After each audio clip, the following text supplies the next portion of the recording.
stay with us briefly. We're going to look now at US President Donald Trump, who said that he is open to removing tough sanctions on Iran, but only at the right time. Speaking alongside Israeli Prime Minister Benjamin Netanyahu at a dinner, Trump said he wants to see Iran rebuild itself peacefully without the hostile rhetoric.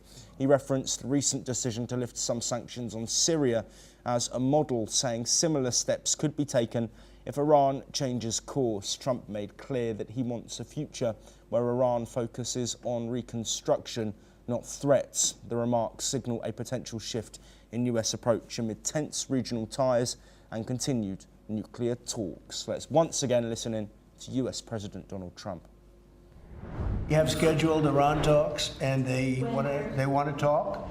They took a big drubbing, I think, when we hit the three sites, really. I would say the three sites, not just the one. The one was a big one, and it was deep in granite, and it was obliterated. It turned out the Atomic Energy Commission said it is obliterated.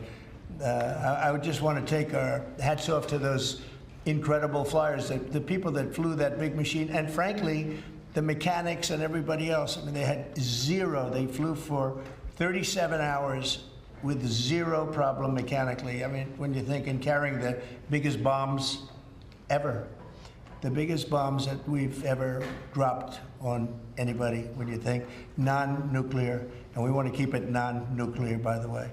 But they did a phenomenal job. It was an amazing job. And Arvind, very briefly, looking at this rhetoric from Donald Trump, of course, saying that sanctions could be lifted on Iran, but given his comments in recent weeks and months, do you think that's actually likely, especially given Iran's rhetoric over nuclear discussions and their thoughts on attacks from the US and Israel during that 12-day war?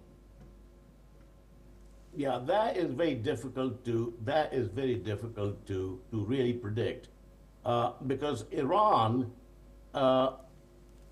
I don't think that easily is going to give up its desire to have nuclear capacity of some kind.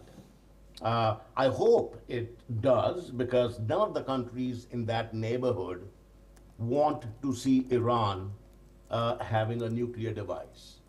But I'm not sure how much I trust the rhetoric of the Ayatollahs of the administration in Iran, that they'll be willing to give up on all that.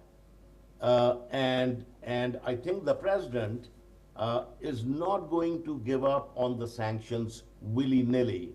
It will require a very significant amount of hard evidence that Iran is willing to give up its nuclear ambitions. Also, recognize that within the Republican Party, the president's first preference was not to participate in international wars. And the US entering Iran with the Buster bombs, actually within the Republican Party, there was a fair amount of opposition, because the president's agenda was not to enter foreign wars. So I am not sure if the president has any more appetite of military action in Iran.